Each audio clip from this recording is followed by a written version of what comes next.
I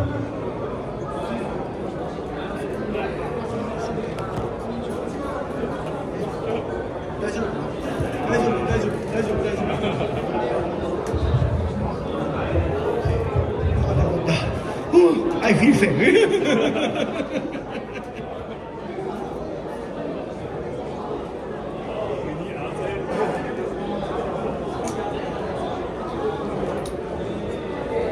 Okay. Underseaおいで。Underseaおいでおいでおいで。来た来た。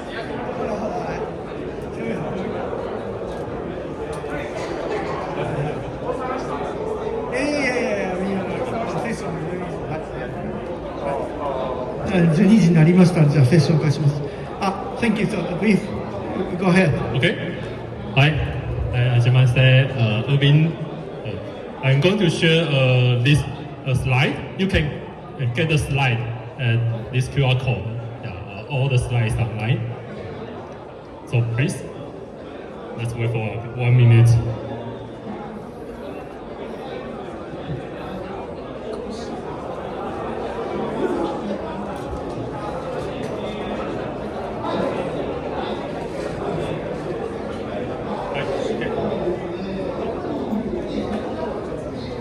Okay. Right. And the Japanese on the slide is translated by AI. So if there are any issues, you can just tell RJ, and RJ will tell me. You can ask in Japanese. It's all okay. Yeah, just speak in Japanese, and RJ will help translate. And you can also ask question on Slido, and we will check Slido later. So you just type question in Japanese during the sharing. And Slido, the room number is this one. I put the link on the top left side, so you can ask questions on Slido. Hi, and self-introduction. I'm Irvin Chen. I'm from Mozilla Taiwan volunteer, and I'm also a volunteer for Mozilla Taipei Hackerspace.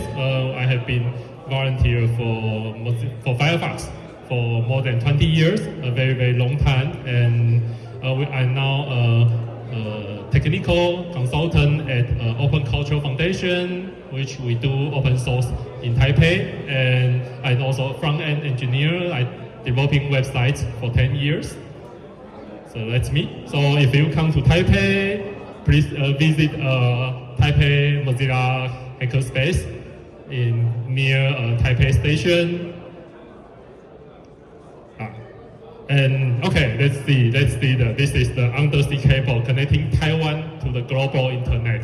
You can see that Taiwan and all the undersea cables around, and there are 10 cable systems, including 2 to China and 4 landing sites. So there are 1 cable, 2 cable to China, and all other 10 systems. And we will have 2 this year and 3 in next 3 years. So there are 2027, 2028, 2027, 2025. So there are 5 to add in next 5 years and next 3 years. So that's the undersea cable connecting the whole Taiwan. And that's the cable connecting Taiwan to Japan. There are 7 cables connecting Taiwan and Japan. So you can see almost all the cables are connecting Taiwan, Japan, and Korea together, and from Japan going to United States. So almost all cables are going like this way. So that's all connecting both of us. Hi, and the question is, what if all the cables broken? That's the question. Yeah, and let's think about your daily life, your daily app, and the app and web you are using every day. If the cables are broken, I mean, if everything will just gone, like Google, Yahoo, LAN, Twitter, Office, everything will gone. So will it break? we haven't think about this for a long time. Will the cable broken? Yeah. And actually, that's current now, 2025 June now. Then from January to May, there are 5 incidents already on all the cables. You see 1, 2, 3, 4, 5. January, February, and another January, and that's February and April. And these 3 has fixed, already fixed, and these 2 are still broken. So until now, there are like 2 broken. Yeah,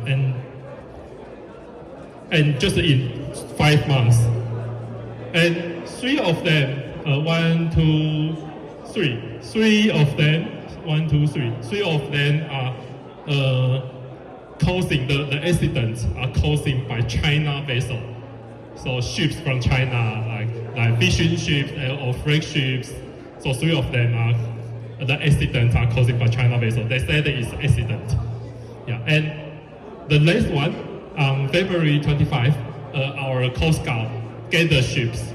So the ship is under arrest, and the China ships are now in Taiwan, and they are investigating now. So yeah, that's the accident between in last few years. That's all the accidents from 2023 to now. All the accidents. There are 18 accidents, and the cable between Taiwan and Mazu, which is our island, very, very long, very away, that's one of the Taiwan islands, has been cut off by China ships for 27 times in less 6 years. So there are fishing ships or freight ships, the Sand Dragon ships. So that island has been cut off for 27 times in less 6 years. And totally around Taiwan in less 7 years is 36 accidents, all around Taiwan in less 60 years. Yeah, and then we can also see that the cables on Baltic Ocean in Europe. That's all the accidents after Ukrainian and Russian war begins. All the accidents around Baltic Ocean from Estonia and that's German, Sweden, and you can see all the accidents around from 2022 to 2025. So, will the cable break? Yes, since the cable or the undersea cable is invented for 170 years. And every time when there was war, the cable always been cut. Like in 1989, the Spanish-American War. From the first day of the war, the cable from United States to Cuba has been cut. And also World War I, 1914, from UK declared war to Germany, they cut the cable at the first night. So cutting cable is very, very often during the war. Okay, let's see. Okay, and that's the 2 incidents from this year around Taiwan. This one is from Taiwan to Japan, the TPE cable. You can see the China freight ships has been wandering around for 1 month, since December to January. So they are like just flowing around for very, very slow for 4 months. And after January 3rd, after the cable broken, the ship just run away to Korea. So now the ship is going to Korea, going back to China maybe, yeah. And that's another ship in February. You can see it's like a zigzag for 2 days around Taiwan to Penghu. It's like a zigzag on the cable ocean, on the ocean up of the cable. So that's very weird. But they say that it's accident. They are not intended to cut the cable. Yeah, but it's the track, how they how they work is very, very weird. Okay, and also cable will be broken because of natural disasters. Yeah, that's very, very old one from 2006, 2006. There's a very big earthquake undersea in Hengchun 20 years ago, and under the sea, and all the cables here were broken because of a landslide undersea. Very, very big one. And at that time, there are only one cable left that is able to work, connecting South Asia to North Asia and to United States. So in 2006, December 26, after this earthquake, the whole communication between Asia and United States and South Asia and North Asia are all broken, including internet and telephone are all broken. And there are only 10% of the telephone available at that time for after the earthquake. Yeah, so the broken is very, very big, but in 2006 they are not that, the society is not that information. Not everybody are using internet.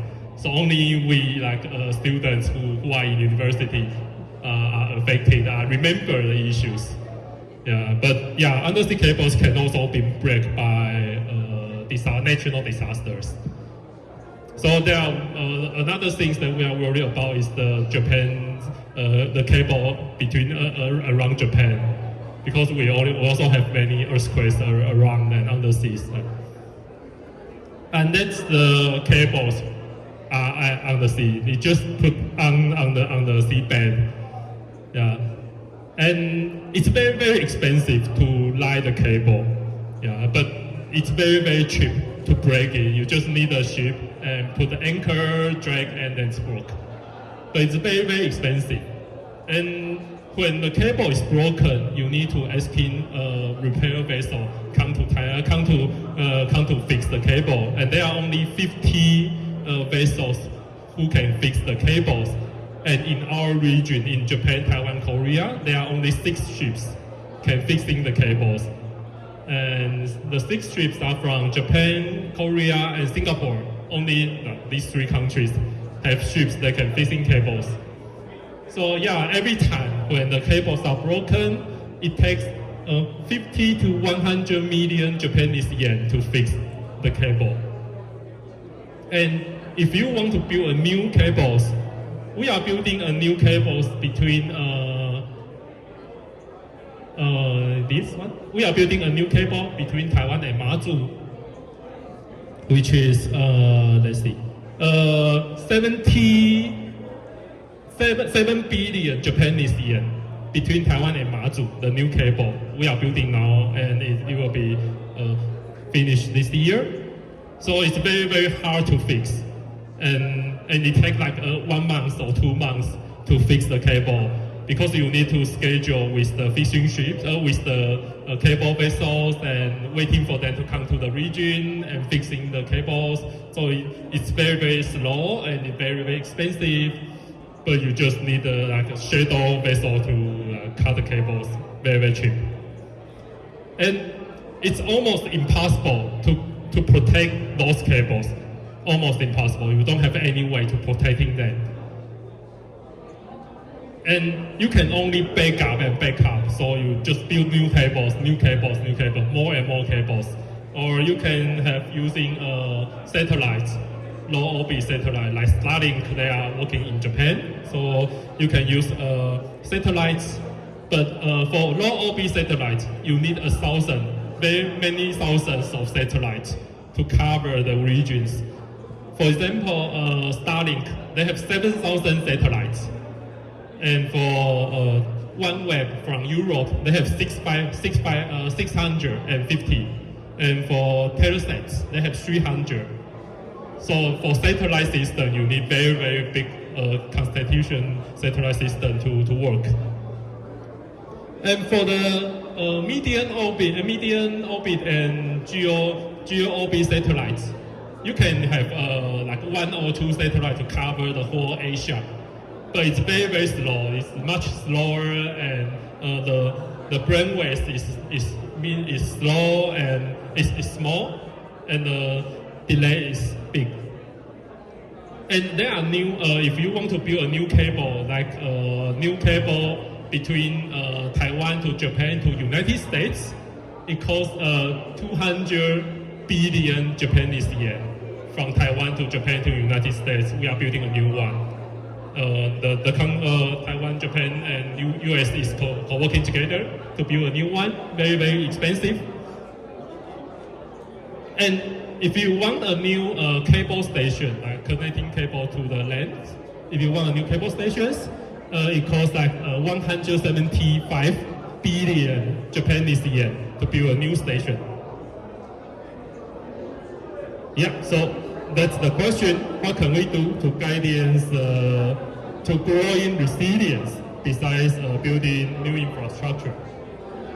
Besides building satellites, license new low orbit satellites, building new satellites, building more landing stations and cables, and what else can we raise the resilience and keep people's daily life when all the cables are broken? So that's the question we have. Yeah. So keeping all more websites live when there are cables broken, which means make the websites without the international connecting. So we need to keep the websites work without the international connections, so we can raise the resilience. We can keep all websites live. If all the important websites can work during cable incidents, we can minimize the impact of the information blockage. So we need to understand the impact of the cable broken. Okay, so there's a small hackathon project I built, which is called Digital Service Resilience Check, which is asking these questions, which is used for asking the question. It's a JavaScript library, a very small one. If a cable is broken, can certain sites, which blah blah blah sites, can still work? So I write a very small, script to answer this question. Yeah. And let's take COSCUP as example. So there's the website. Can cable broken, COSCUP still work? And the answer is not. Well, we don't have COSCUP website if the cables are all broken. Yeah, and how can we check if the websites can still work? So we need to ensure that all the requests are in the Taiwan domestic and not going outside. So the first step is we just gather the requests when we open the website, and the second step is cleaning all the data, like removing the ads, removing the tracking, we're cleaning all the unnecessary data, and the third step is we just check every request to see their geolocation, to see if the request is going from domestic server, and the fourth step is just to calculate the total numbers. Yeah, so I had tested more websites. Like there are Google, Gmail, Google Maps, Yahoo. We believe probably they can work. And Bing is not working. And there are some news sites, probably television, radio. There are some is questioned and some are not working. Some is okay. And digital ministry is a question mark because we still don't know. They are building the websites on the cloud, and we still don't know if the cloud can still work. So there are some is questioned, and GovZero is not working. Open Culture Foundation is not working. COSCUP is not working because engineer in Taiwan is very, very used to put website in AWS Tokyo because Tokyo is much cheaper than Taiwan. Yeah, so we put websites always in Tokyo or in Singapore. Before we put a website in Hong Kong, but now everybody using Tokyo. Yeah, so almost all Taiwan websites popular websites are put in AWS Tokyo? So that's the question. And next steps. I have some plan for the testing library next steps, which is first is that I need to deeper calculate logics.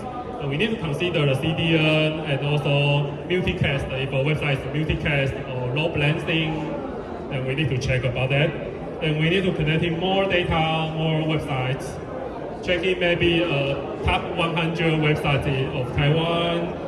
And the third is we need to ask in the cloud platform if they are okay during the cable broken, like AWS, Microsoft Azure, and AWS, Microsoft, another one, and Google GCP. We need to ask in them. They have a data center in Taiwan, but we are not sure if the data center can still work during the cable incidents. If we put the website in Taiwan, but the data center is just gone, just not working, and it's not working. And we need to ask the engineer that you need to considering the issues. Most of the engineers didn't think about these issues, so we need to ask him more, tell more engineers, more companies, if their websites are very, very important for people's life, they need to make it workable. Or they need to build a backup and recovery plan. If the cable incident is happening, you need to be able to recover the websites without the international connections and recover it independently. And we need to provide some policy suggestions to governments. So that's the next steps. And there are some issues about Japan. The first is that we can consider Japan. Japan is a very many islands, like 4 main islands, connecting each other with cables. So what if the cables are broken, like if there are earthquake and breaking the cables? So the first step, is that it's a different problem than Taiwan. Taiwan is a big island, and with all the cables around, and Japan many small islands connecting together. And the second is that can Japan help Taiwan? Like you can see there's the cable connecting from Kyushu to Okinawa and to Yonaguni here. It's just 100 kilometers away from Taiwan, 98. Yeah, so can we build a link from Yonaguni to Taiwan? Like maybe microwave link without cables? Because we have a microwave from Taiwan to Matsu, and it can make it as a backup plan now. And during the February incidents, Matsu is okay because we have microwave. So maybe we can also have a microwave from Taiwan to Inagumi, and we can go through Japan's quarantine cable system. And also, when we are using low orbit satellite like Starlink or like OneWeb, you need a ground station. So we need a ground station around Taiwan, like for Starlink and from OneWeb, from Intelsat, from the satellite system. So can Japan have more ground stations? So during the cable incidents, we can go into satellites and going to ground stations and going out from Japan.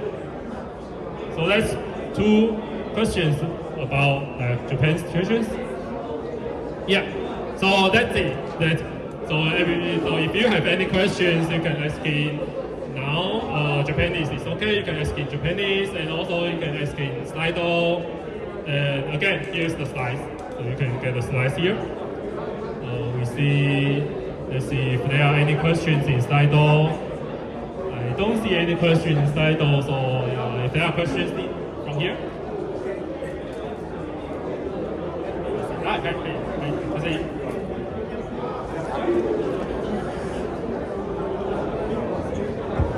Okay, thank you. Thank you for a very interesting talk. Well, I have a question about the difference between Bing and Google. You show some table. Yes, the title was that one. Yes, that one. Before that. More results.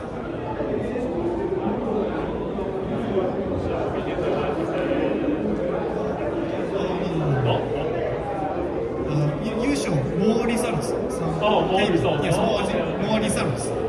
This one, Yeah, yes. yeah. So now, so you show Google works Yeah. and Bing doesn't work. Yeah. What's the difference between them?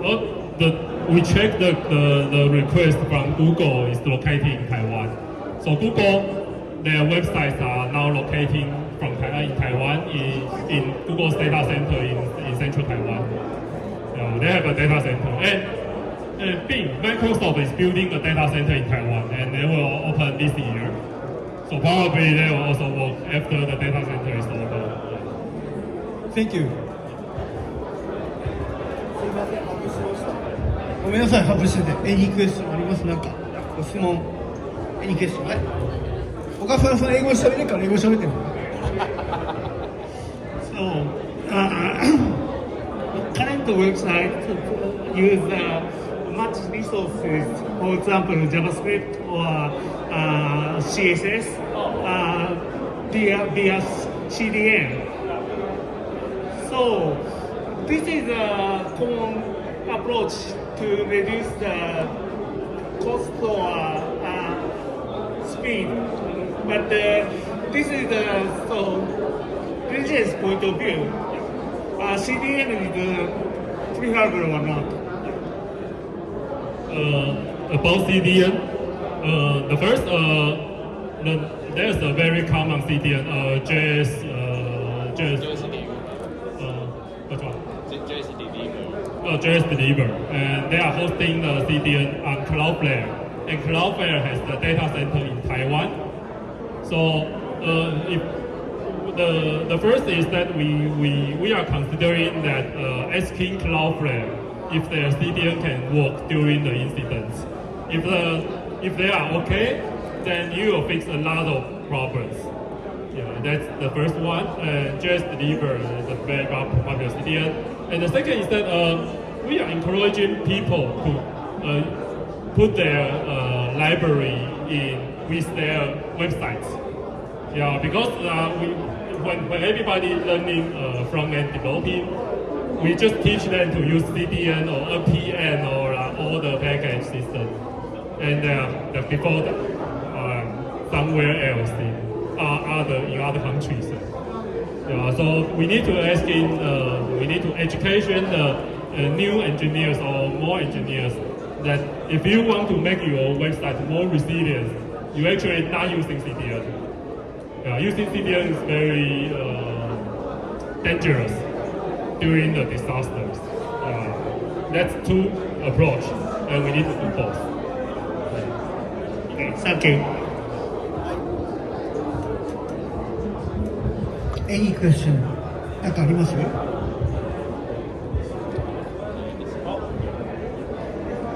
あともし後から聞きたいって方がいらっしゃったらスライドを見て書いてくれればアビスは答えてくれるそうです。So let's do some advertisement.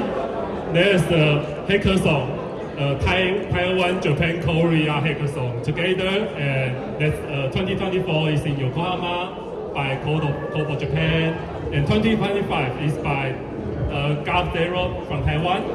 So it should be in Taiwan in September or October. We are still planning. You can check the Code of Japan's lab for more information. We also always do this kind of project together. 言ってあげてください。はい。この方はいろいろやってみたんですかね。はい。じゃあなければはい、セッション終わりにしたいと思います。アメさん、Thank you very much for your presentation. Thank you very much.